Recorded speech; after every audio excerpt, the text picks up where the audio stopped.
به پیشگاه تمام عزیزانی که امروز دعوت انجمن آزادی رو پذیرفتند و به مناسبت 22مین سالگرد شهادت عامر صاحب احمد شاه مسعود امروز اینجا حضور یافتند. همچنین 2 سالگی هجوم طالبان به افغانستان خراسان عزیز. من محبوبه مرادی هستم. افتخار دارم که از کشور ایران، کشور دوست و برادر و همسایه و همتبار شما در خدمتتون باشم و امیدوار هستم که در برنامه‌های آتی که مربوط به کشور عزیز افغانستان خراسان می شود شاهد حضور پررنگتر بانوان افغانستانی که امروز هم شاهد حضورشون اینجا هستیم به شکل جدی‌تر و قوی‌تر باشیم. حضور من در اینجا اعلام همبستگی و همدلی با همتباران عزیز خودم در افغانستان و خراسان هست. من در برنامه‌های ایران که شرکت می‌کنم و اون رو اداره می‌کنم گهگاهی یک 2 بیتی دارم که ایمان دارم این 2 بیتی در مورد کشور عزیز افغانستان خراسان هم بسیار بجاست. زنده باد آن کس که هست از جان هوادار وطن، زنده باد آن کس که هست از جان هوادار وطن، هم وطن غمخوار او هم اوست غمخوار وطن. هر که دور از کشور خود، هر که دور از میهن خود در دیار غربت است، هم برایش سرمه چشم است دیدار وطن. امیدوار هستیم که به زودی زود شاهد آزادی میهنمون باشیم، خراسان افغانستان عزیز، و شکوه و جشن آزادی این سرزمین از یوغ مرتجعین و افراطیگران حاکم. Bonjour tout le monde. Je sais bien que dans notre programme il y a aussi des francophones, les Français et Françaises qui ont accepté l'invitation d'être parmi nous aujourd'hui dans le 22e anniversaire de martyr de Ahmad Shah Massoud, héros d'Afghanistan, et aujourd'hui le deuxième anniversaire de l'attaque des talibans en Afghanistan. Donc notre programme aujourd'hui, ça sera en 2 langues, dari persan et le français. D'abord, j'invite monsieur Azizi, membre de l'association Azadi, qui va vous accueillir encore. دعوت میکنم از آقای عزیزی برای اینکه سخنان نخستین برنامه رو مطرح بفرمایند. ایشون عضو انجمن آزادی در فرانسه هستند. Bonsoir à toutes et à tous. Je préfère qu'on partage l'hymne national d'abord et après on commence le programme. امی سرود ملی دولت اسلامی استاد ربانی پخش شود، به احترامش به پا خیزین. بعد از او برنامه را آغاز میکنیم.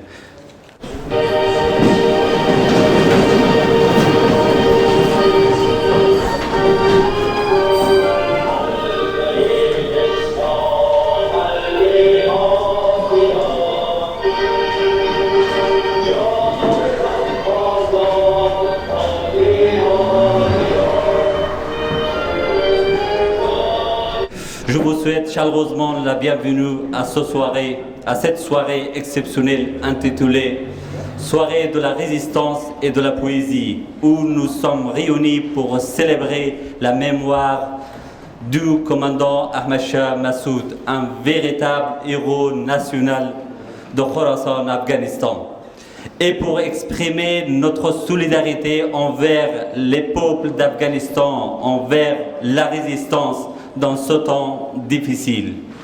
Aujourd'hui, nous nous rassemblons pour célébrer la résistance, la poésie et les valeurs fondamentales de la démocratie et de la liberté.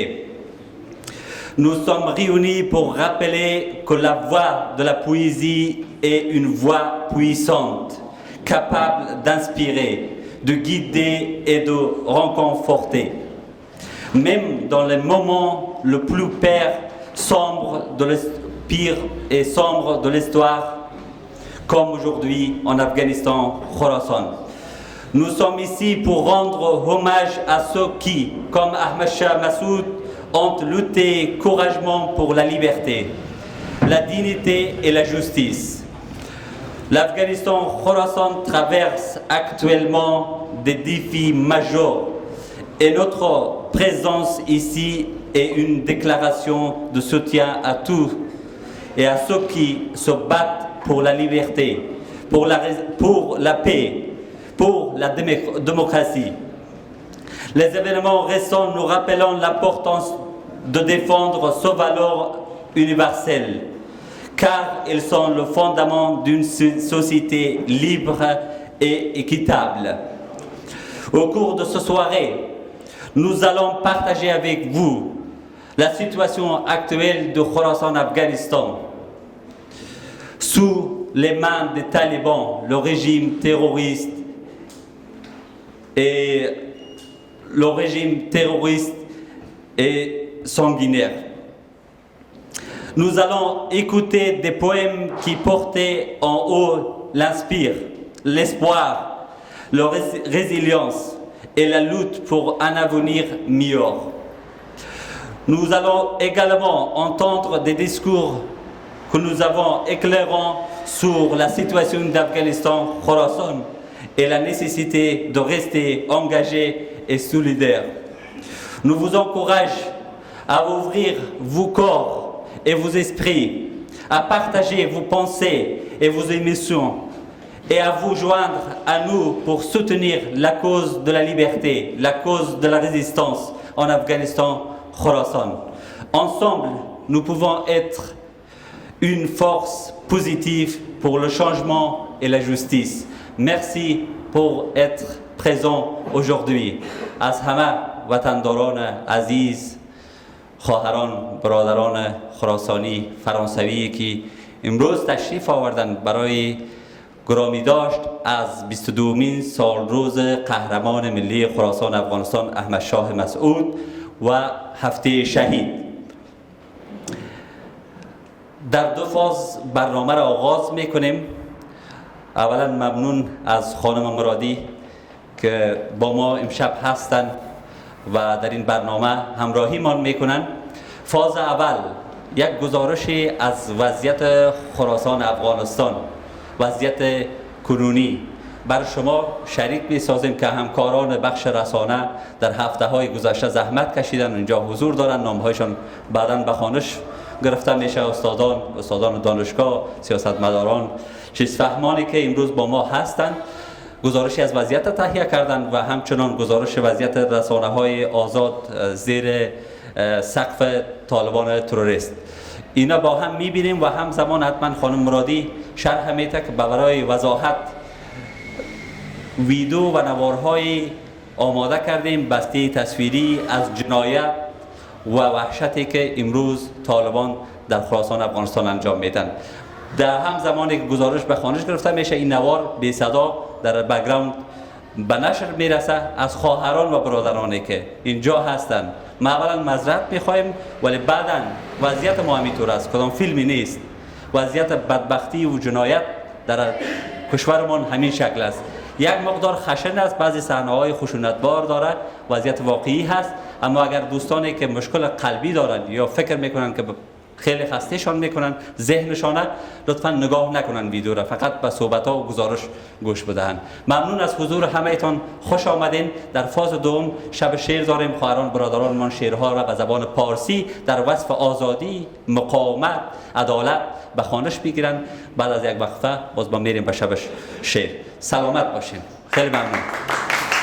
دعوت میکنم از آقای مؤمن سیاه بدخش، استاد حقوق دانشگاه کابل که امروز همراه ما هستند، برای اینکه توضیحات مشخصی رو در مورد وضعیت کنونی خراسان افغانستان به ما ارائه بکنند. در ادامه ترجمه اون رو خواهیم داشت توسط آقای آلان شوالیه. Et puis on va avoir la traduction des paroles de monsieur Badaksh en accueillant monsieur Alain Chevalier. به نام خدا و خوش آمدید به همه دوستانی که اینجا به مناسبت 22مین سال روز شهادت ابرمرد قهرمان احمد شاه مسعود فرمانده نترس که عمر گرانبهایش را برای آزادی، عدالت، استقلال، عزت و شرف مردم افغانستان از دست داد و توسط تروریستان بین المللی در یک دسیسه نامردانه به شهادت رسید. الروح الشاد. پس از حاکمیت دوباره طالبان، ظلم در خراسان افغانستان بیداد می کند. همه می دانند که گروه تروریستی طالبان پس از موافقت نامه ننگین دوحه با وسیله آمریکا به قدرت رسید. پیش از به قدرت رسیدن طالبان، حامیان طالبان از جمله برخی از مقامات امریکایی چنین تبلیغ می کردند که گویا طالبان تغییر کردند و طالبان امروز آن طالبانی 20 سال قبل نیست و مردم خراسان افغانستان با آنها کدام مشکلی نخواهند داشت. اما پس از به قدرت رسیدن بار دوم طالبان در 15 آگوست 2021 میلادی ثابت شد که طالبان نه تنها تغییر نکردند بل ظالمتر و وحشیتر شدند.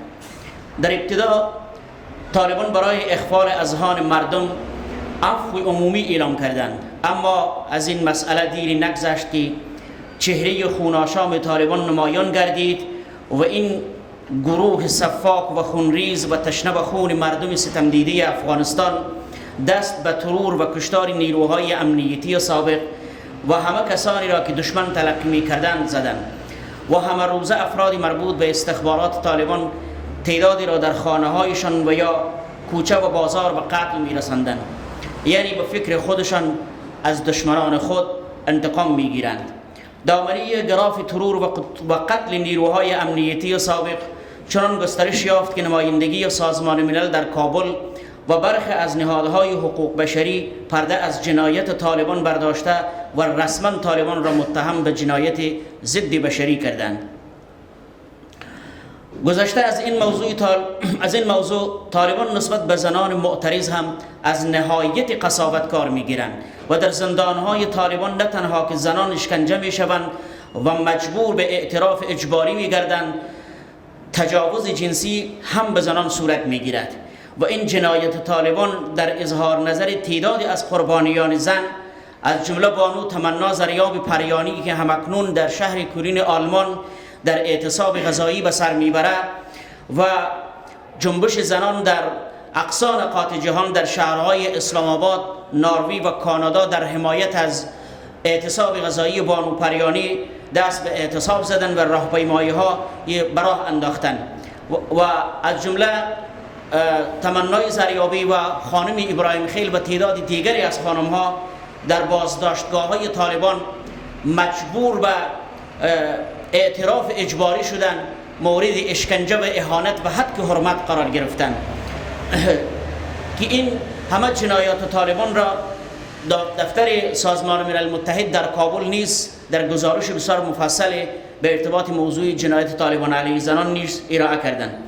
طالبان مخالفانشان را پس از بازداشت اشکنجه می کنند که برخی از بازداشت شدگان از شدت درد در زیر اشکنجه طالبان جان می دهند و زمانی که پیکری بیجان آنها به خانواده هایشان تسلیم داده می شود، طالبان این خانواده ها را تهدید می کنند که به هیچ صورت این موضوع باید رسانه‌ای نشود. در غیر آن اعضای خانواده های قربانیان نیز به سرنوشت آنها روبرو خواهند شد. به همین گونه هرگاه مخالفان طالبان بخواهند از کشور بیرون شوند، نیروهای مربوط به دستگاه استخباراتی طالبان در فرودگاه ها یا مرزهای افغانستان مسافران را تلاشی بدنی و اسناد آنها را بررسی می کنند و اگر بالای فردی مشکوک شوند بدون درنگ او را محاکمه صحرایی و به قتل می رسانند. سلسله محاکمه صحرایی طالبان نیز در برخی گزارش‌های نهادهای حقوق بشری بازتاب یافته است. در این 2 سالی که گروه تروریستی طالبان افغانستان را اشغال کرده اند، برخی از مبارزان راه آزادی در تعداد از مناطق افغانستان دست به مبارزه مسلحانه علیه رژیم طالبان زدند، ولی این مبارزه آنها با جنگ نابرابر مقابل شده است. سال گذشته طالبان در پنجشیر، اندراب به منظور سرکوب مبارزان راه آزادی با هزاران تروریست لشکرکشی کرده که در این هجوم تروریستان به هیچ زندجانی چه انسان و یا حیوان ترحم صورت نگرفته و همه را قتل عام کردند که در نتیجه این عملیات وحشیانه طالبان حدود 900 نفر در پنشیر و اندراب و بدخشان و تخار و جاهای دیگر شهید شدند. 2000 نفر زخم برداشتند و 9000 کوچ اجباری صورت گرفته و 13000 فامیل خانواده بی سرپناه شدند. روزانه اوسط 5000 نفر از مرزهای ایران و پاکستان کشور را به صورت غیرقانونی ترک میکنند. اما با وجود این همه خونریزی طالبان، مردم و مبارزان راه آزادی از مبارزه علیه دستگاه استبدادی طالبان و مقاومت مسلحانه علیه نیروی اشغالگر و مزدور دست نکشیده و جبهات جنگ‌های چریکی را در سراسر کشور از جمله در مناطق شرقی و جنوبی گسترش دادند و با کارگیری تکتیک‌های جنگی تلفات طالبان در این اواخر بالا رفته و این در حالی است که تلفات مبارزان راه آزادی به حد اقل خود رسیده است. ما امیدواریم که با کمک جامعه جهانی و نهادهای حامی آزادی خراسان افغانستان و سایر نهادها تأمین کننده عدالت در این خطه جنگ در برابر طالبان گسترش پیدا بکنه و بساط ظلم و استبداد و حاکمیت تروریستی طالبان صفاق و خونریز در افغانستان از بین بره و نابود شود. با امید پیروزی آزادگان و سربازانی که برای آزادی در افغانستان میرسند.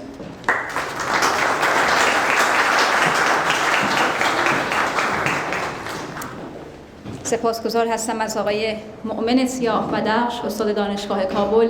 Là maintenant, j'invite monsieur Alain Chevalier, membre de l'association Azadi, pour nous expliquer aussi en français la situation actuelle en Afghanistan, Khorasan. تشویق بکنید جناب آقای آلان شوالیه رو.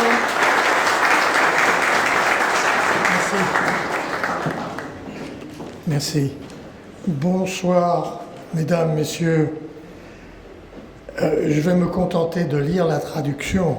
C'est toute ma tâche devant vous.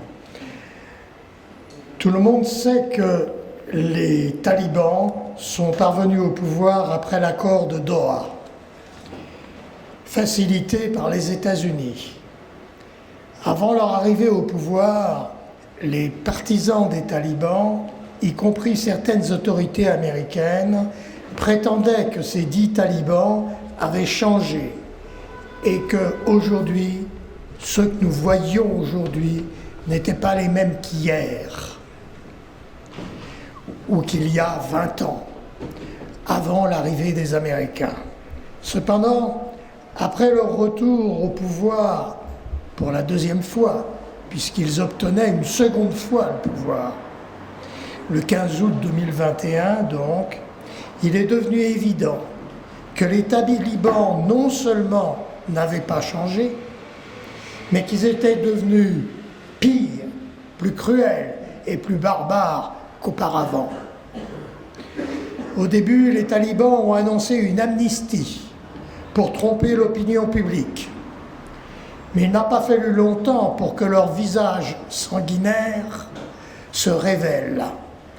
Ce groupe cruel a massacré les anciens des forces de sécurité et d'autres personnes qu'ils considéraient comme leurs ennemis acharnés. Ils ont assassiné les anciens membres des services de renseignement, se rendant jusque chez eux, devant leurs familles, dans les rues, sur les marchés. Et ils ont pris ainsi leur revanche sur ceux qu'ils considéraient toujours comme leurs ennemis. La vague de meurtres et d'assassinats des forces de sécurité précédentes a pris une telle ampleur que les Nations Unies et certaines organisations de défense des droits de l'homme ont condamné les talibans pour crimes contre l'humanité. J'attire votre attention sur ce point. Les organisations internationales n'accusent pas un pays, un gouvernement de crimes contre l'humanité à la légère. Beaucoup de pays ont commis des crimes contre l'humanité sans que les organisations internationales osent même le dire. Et le fait qu'ils le disent, pour qu'ils le disent, ça veut dire que les crimes sont particulièrement odieux. En plus de cela, les talibans traitent les femmes qui manifestent avec une extrême brutalité. Et ça aussi, ça mérite un commentaire. Parce que, en Orient, il a été jusqu'ici quasiment interdit, c'était une ligne à ne pas franchir, de toucher les femmes dans la rue quand elles manifestaient leur indignation. Et les talibans, et dans un pays à côté récemment aussi, ont franchi cet interdit, cette ligne rouge. Dans les prisons, les talibans non seulement torturent les femmes, mais les forcent à faire des aveux signés sous la contrainte.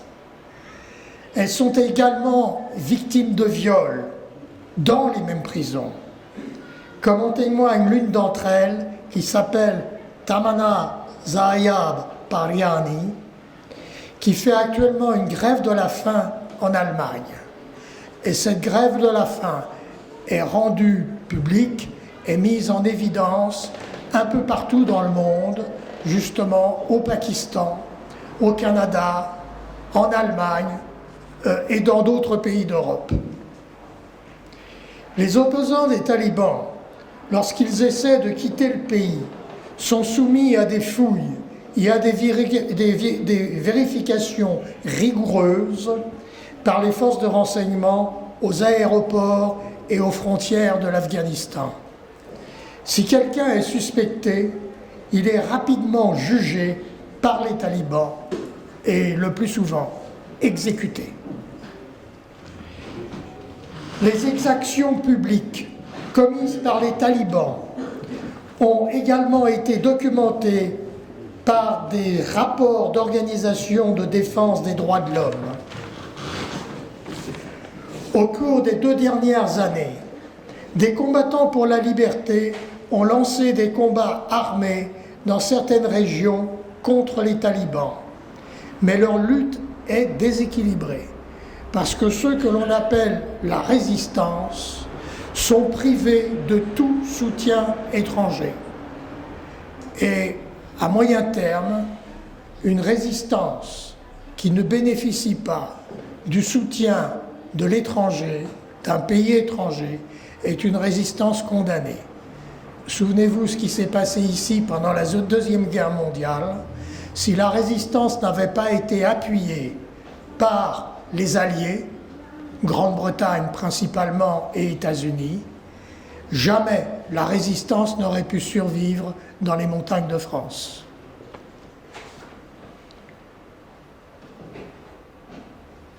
L'année dernière, les talibans ont lancé une offensive sur le Panjshir et le Andarab pour réprimer les combattants de la liberté. Avec des milliers de terroristes, ils ont attaqué. Et dans ces offensives, ils n'ont épargné ni les humains, ni les civils, ni les animaux. Suite à cette opération barbare, les talibans ont tué environ 900 personnes dans le Andarab, le Badakhshan, le Takhar et d'autres provinces du pays. 2000 personnes ont été blessées. 90 000 ont été déplacés par la force. On appelle ça une épuration ethnique dans les cadres internationaux. 13 000 jeunes ont été jetés dans les prisons. Chaque jour, en moyenne, 5 000 personnes quittent illégalement le pays par les frontières de l'Iran et du Pakistan.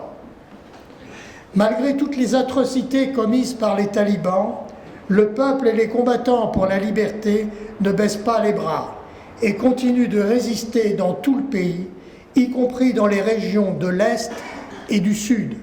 Et ça, c'est particulièrement important, parce que l'Est et le Sud, ce sont les régions où vivent les Pashtuns. Or, l'ethnie Pashtun C'est elle qui fournit les principaux réservoirs de combattants aux talibans. Ce qui veut dire que, y compris dans le réservoir de combattants des talibans, il y a des gens qui se battent contre les talibans.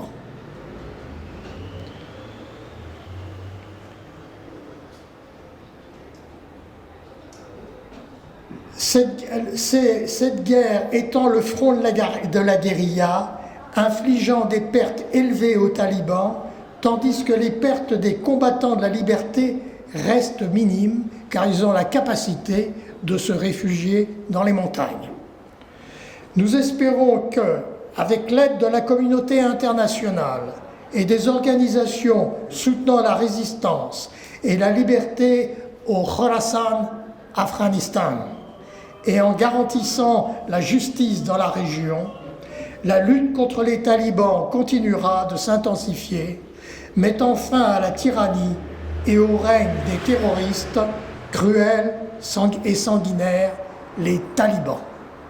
Merci.